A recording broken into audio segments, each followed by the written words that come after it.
Thought Power, Chapter 2. Thought Power, its laws and its dynamics. Thought, the architect of destiny. If the mind dwells continually upon one train of thought, a groove is formed into which the thought force runs automatically, and such a habit of thought survives death, and since it belongs to the ego, is carried over to the subsequent earth life as a thought tendency and capacity. Every thought, it must be remembered, has got its own mental image. The essence of the various mental images formed in one particular physical life is being worked out in the mental plane. It constitutes the basis for the next physical life. Just as a new physical body is formed in every birth, so also a new mind, a new buddhi are formed in every birth. Not easy is the act of explaining the detailed workings of thought and destiny. Every karma produces twofold effect, one on the individual mind and the other on the world. Man makes the circumstances of his future life by the effect of his own actions upon others. Every action has a past which leads up to it. Every action has a future which proceeds from it. An action implies a desire which prompted it and a thought which shaped it. Each thought is a link in an endless chain of causes and effects, each effect becoming a cause and each cause having been an effect, and each link in the endless chain is welded out of three components: desire, thought, and activity. A desire stimulates a thought embodies itself as an act constitutes the web of destiny. Selfish coveting of the possessions of others, though never carried out into active cheating in the present, makes one a thief in later earth life, while hatred and revenge secretly cherished are the seeds from which the murderer springs. So again, unselfish loving yields as harvest the philanthropist and the saint, and every thought of compassion helps to build the tender and pitiful nature which belongs to one who is a friend of all creatures. Sage Vashishta asks Rama to do purushartha or show the prowess of self exertion. Do not yield to fatalism, it will induce inertia and laziness. Recognize the great powers of thought. Exert. By right thinking, make for yourself a great destiny. Prarabdha is Purushartha of last birth. You sow an action and reap a habit. A habit sown results in character. You sow a character and reap a destiny. Man is the master of his own destiny. You yourself make, by the power of your thought, your destiny. You can undo it if you like. All faculties, energies, and powers are latent in you. Unfold them and become free and great. Thoughts chisel your countenance. Your face is like a gramophone record or plate. Whatever you think is at once written on your face. Every vicious thought serves as a chisel or needle to write down the thoughts on your countenance. Your faces are covered with the scars and wounds which are made by the vicious thoughts of hatred, anger, lust, jealousy, revenge, etc. From the nature of the scar on your face, we can at once read your state of mind. We can at once diagnose the disease of your mind. He who thinks that he can hide his thoughts is a dunce of the first water. His position is like that of the ostrich which, when chased by the hunters, hides its head underneath the sand and imagines that it cannot be seen by anyone. Face is the index of the mind. Face is the mold of the mind. Every thought cuts a groove on the face. A divine thought brightens the face. An evil thought darkens the face. Continued divine thoughts increases the aura or halo. Continued evil thoughts increase the depth of dark impression.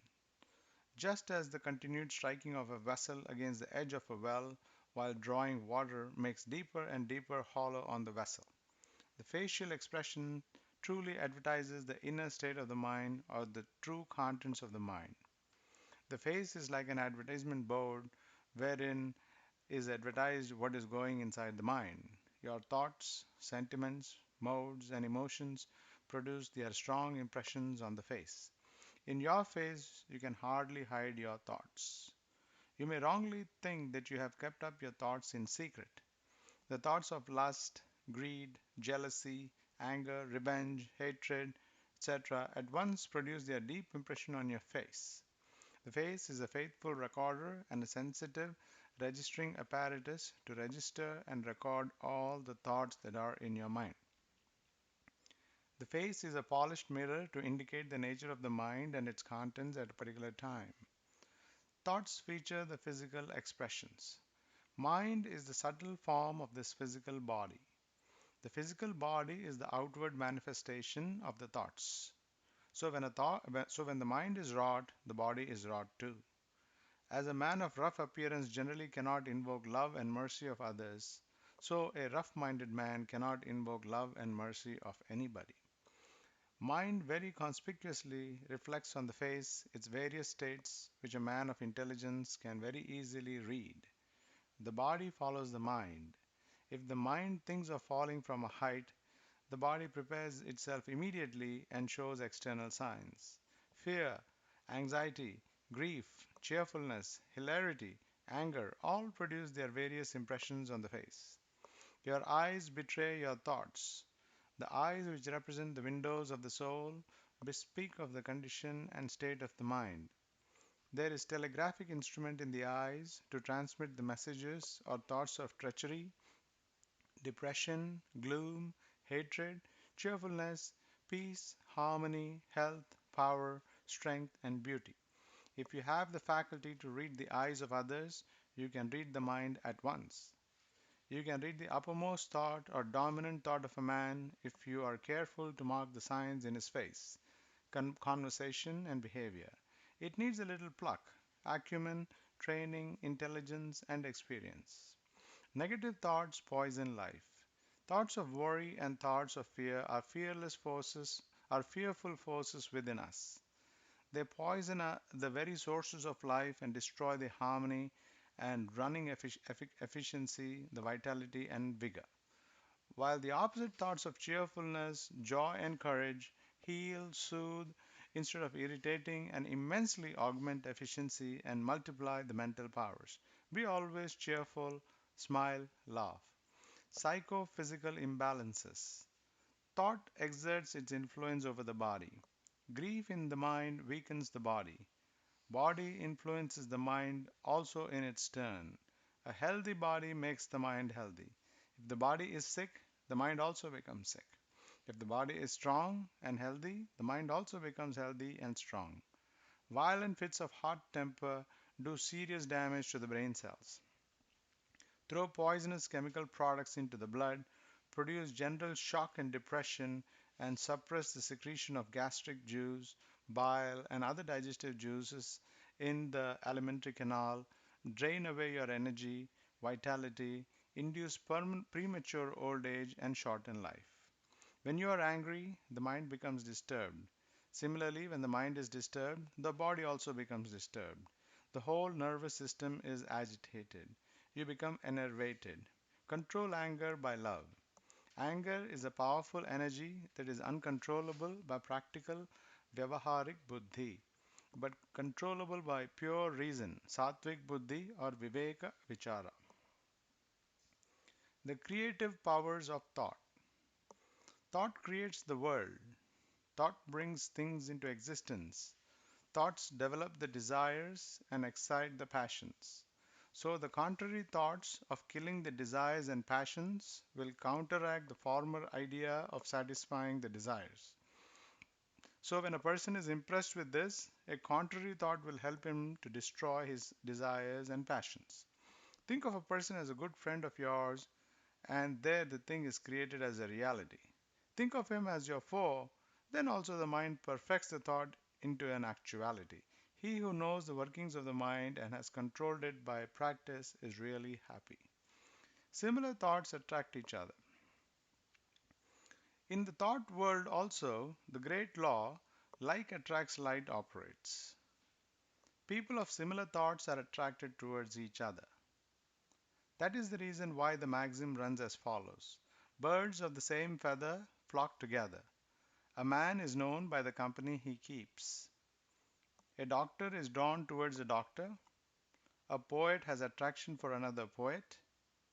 A songster loves another songster. A philosopher likes another philosopher. A vagabond likes a vagabond. The mind has got a drawing power.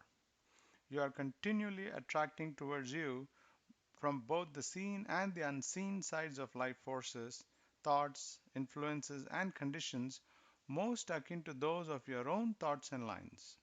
In the realm of thought, people of similar thoughts are attracted to one another. This universal law is continually operating whether we are conscious of it or not. Carry any kind of thought you please about with you, and so long as you retain it, no matter how you roam over the land or sea, you will unceasingly attract to yourself, knowingly or inadvertently, exactly and only what corresponds to your own dominant quality of thought. Thoughts are your private property, and you can regulate them to suit your taste entirely by steadily recognizing your ability to do so. You have entirely in your own hands to determine the order of thought you entertain and consequently the order of influence you attract, and are not mere willowy creatures of circumstances, unless indeed you choose to be. Spanish flu and the contagion of thoughts. Mental actions are real actions. Thought is the real action. It is a dynamic force. It may be remembered, thought is very contagious, nay, more contagious than the Spanish flu. A sympathetic thought in you raises a sympathetic thought in others with whom you come in contact. A thought of anger produces a similar vibration in those who surround an angry man. It leaves the brain of one man and enters the brains of others who live at a long distance and excites them. A cheerful thought in you produces cheerful thoughts in others. You are filled with joy and intense delight when you see a batch of hilarious children playing mirthfully and dancing in joy. A thought of joy in us creates sympathetically a joyful thought in others. So do sublime, elevating thoughts. Keep a good and honest man in the company of a thief, he will begin to steal. Keep a sober man in the company of a drunkard, he will begin to drink. Thought is very contagious. The application of a psychological law. Keep the heart young. Do not think, I have become old. To think I have become old is a bad habit. Do not entertain this thought. At 60, think I am 16. As you think, so you become. This is a great psychological law. As a man thinketh, so he becometh. This is a great truth or truism. Think I am strong, strong you become. Think I am weak, weak you become. Think I am a fool, fool you become.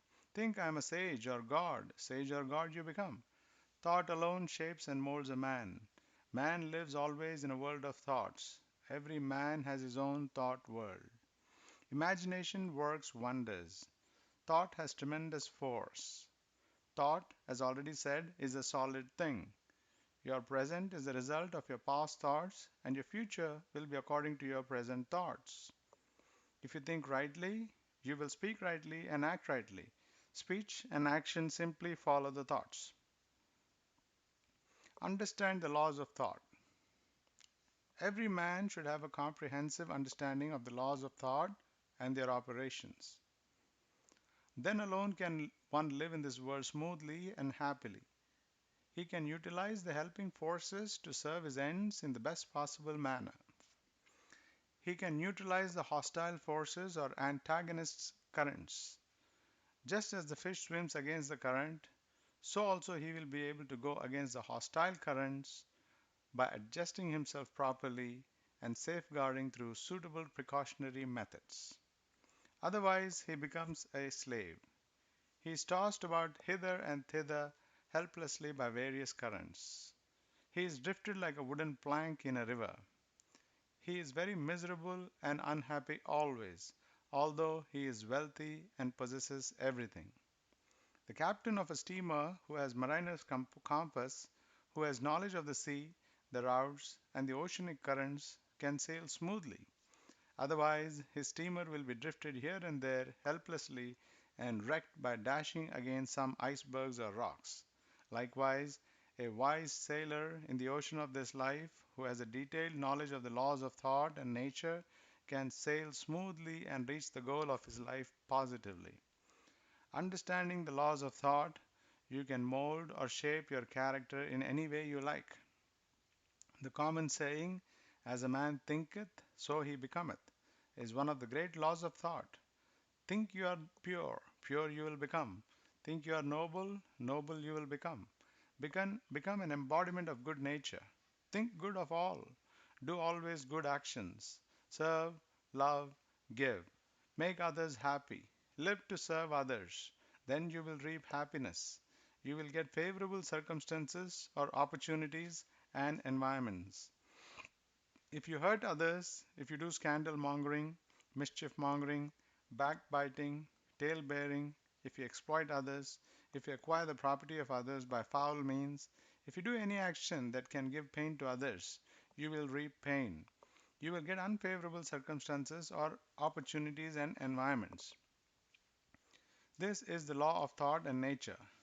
Just as you can build your good or bad character by sublime or base thinking, so also you can shape your favorable or unfavorable circumstances by doing good or bad actions. A man of discrimination is always careful, vigilant, and circumspect. He always watches carefully his thoughts. He introspects. He knows what is going on in his mental factory, what vritti or guna is prevailing at a particular time. He never allows any evil thought to enter the gates of his mental factory. He at once nips them in the bud. By his good thinking, by watching the nature of his thoughts, by introspection, by active noble thinking, the man of discrimination builds his noble character, forms his high destiny. He is careful in his speeches. He speaks little. He speaks sweet, loving words. He never utters any kind of harsh words that can affect the feeling of others. He develops patience, mercy, and universal love. He tries to speak truth. Thus, he puts a check on the vak indriya and the impulses of speech. He uses measured words. He writes measured lines. This produces deeply profound and favorable impressions on the minds of the people. He practices ahimsa and brahmacharya in thought, word, and deed. He practices saucha and arjava, straightforwardness. He tries to keep a balance of mind and to be always cheerful. He keeps a shuddha bhava. He tries these three kinds of tapas: physical, verbal, and mental, and controls his actions. He cannot think of any evil. He cannot do any evil action. He prepares himself to get always favorable circumstances. He who spreads happiness will always get such favorable circumstances as can bring him happiness. He who spreads pain to others will, doubtless, get, according to the law of thought, such unfavorable circumstances as can bring him misery and pain. Therefore, man creates his own character and circumstances by the manner of his own thinking. Bad character can be transmuted into good one by good thoughts, and unfavorable circumstances can be changed into favorable circumstances by doing good actions. The laws implied in higher thoughts. As you think, so you become. As your thoughts, so must be your life. As are your thoughts, so must be your life. Improve your thinking.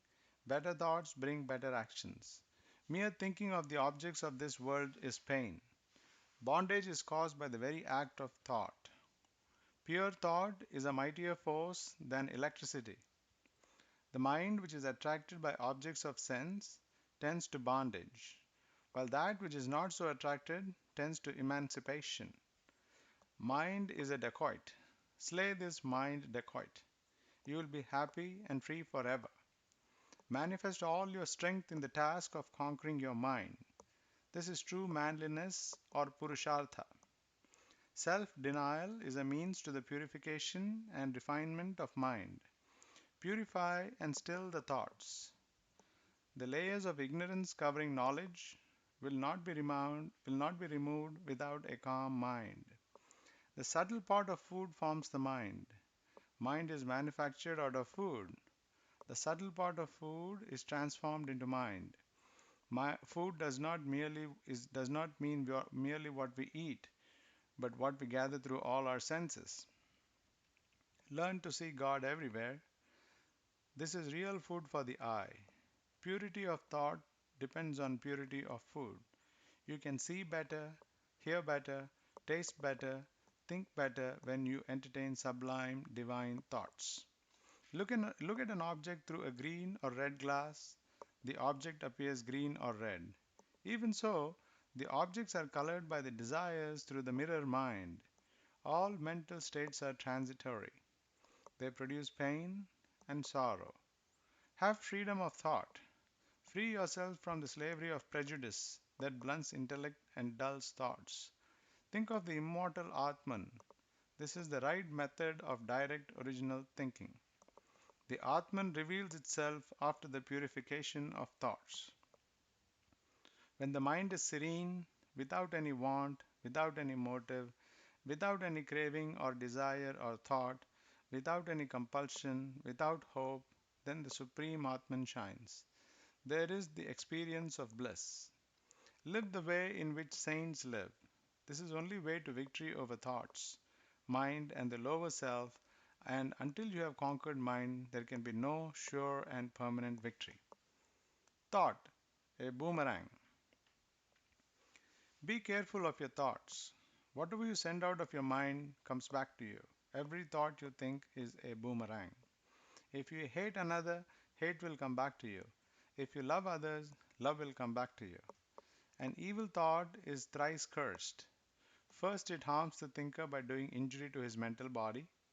Secondly, it harms the person who is its object. Lastly, it harms all mankind by vitiating the whole mental atmosphere. Every evil thought is as a sword drawn on the person to whom it is directed. If you entertain thoughts of hatred, you are really a murderer of that man against whom you foster thoughts of hatred. You are your own suicide because these thoughts rebound upon you only. A mind tenanted by evil thoughts acts as a magnet to attract like thoughts from others and thus intensifies the original evil. Evil thoughts thrown into the mental atmosphere poison receptive minds. To dwell on an evil thought gradually deprives it of its repulsiveness and impels the thinker to perform an action which embodies it. Thoughts and the waves of the sea. Thoughts are like the waves of an ocean. They are countless. You may become desperate in the beginning of your attempt to conquer them. Some thoughts will subside while some thoughts will gush out like a stream. The same old thoughts that were once suppressed may again show their faces after some time. Never become despondent at any stage of practice. You will surely get inner spiritual strength. You are bound to succeed in the end. All the yogins of yore had to encounter the same difficulties that you are experiencing now. The process of destruction of mental modifications is difficult and long. All thoughts cannot be destroyed in a day or two. You should not give up the practice of destroying the thoughts in the middle when you come across some difficulties or stumbling blocks. Your first attempt should be to reduce your wants and desires. Reduce your wants and desires. Then the thoughts will decrease by themselves. Gradually, all thoughts will be extirpated. Color and influence of saintly thoughts. The Buddha declared, "All that we are made up is all that we are is made up of our thoughts. It is our thoughts that cause the round of births. So we should always strive to purify our thoughts.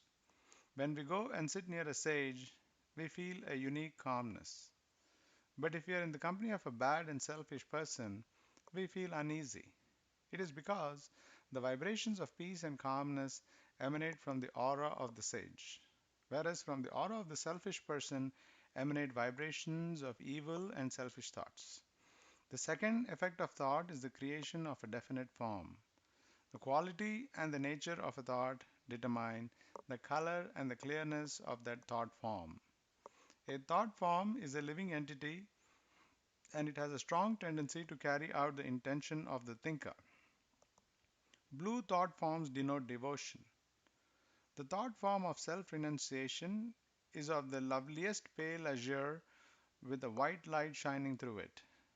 Thought forms of selfishness, pride, and anger are of gray brown, orange, and red color, respectively. We are always surrounded by these thought forms, and our minds are seriously affected by them. Not one fourth of our thoughts are our own, but are simply picked up from the atmosphere. Mostly they are of evil nature. So we should always utter God's name mentally. It will always protect us from their evil influence. Aura and dynamics of a developed mind. Particularly around minds of highly developed thought power, we sense the manifest phenomenon of a powerful aura. The palpable influence of a highly developed mind over a less developed mind needs to be specially marked.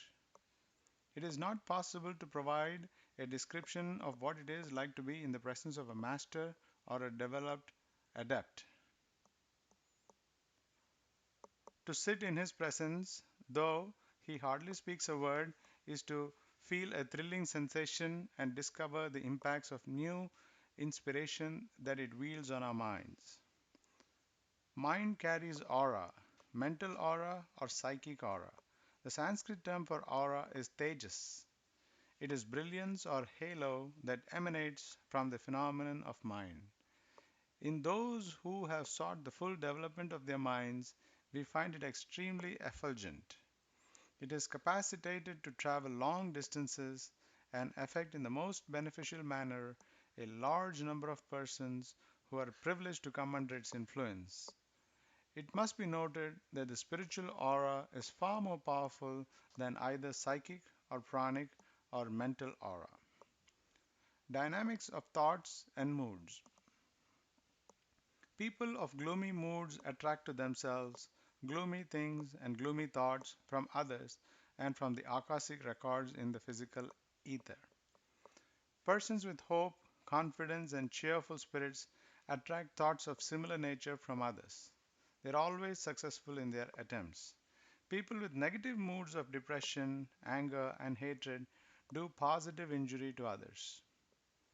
They infect others and raise their destructive vrittis in others. They are culpable. They do great damage in the thought world. People with happy and cheerful moods are a blessing to society. They bring happiness to others. Just as a young, beautiful lady covers her face and does not like to come out to mix with others in society when she has a nasty festering sore on her cheeks or nose, you also should not come in public and mix with your friends and other people when you have a mood of depression, a mood of hatred or jealousy, for you will infect others with these moods. You will be a menace to the society. Thought dynamics in universal environs. Thought actually leaves the brain and hovers about. When a thought, whether good or evil, leaves the mind of a person, it gives rise to vibrations in the manas, or mental atmosphere, which travel far and wide in all directions. It enters the brains of others also. A sage living in a Himalayan cave transmits a powerful thought to a corner of America. He who tries to purify himself in a cave really purifies the world, helps the world at large. Nobody can prevent his pure thoughts coming out and passing on to those others that really want them. Just as the sun goes on continuously converting into vapor every drop of water that is on the surface of the earth, and just as all the vapor thus rising up gathers together in the form of clouds, all the thoughts that you project from your own lonely corner will mount up and be wafted across space. Join similar thoughts projected by those who are like you, and in the end, all these holy thoughts will come down with tremendous force to subjugate undesirable forces.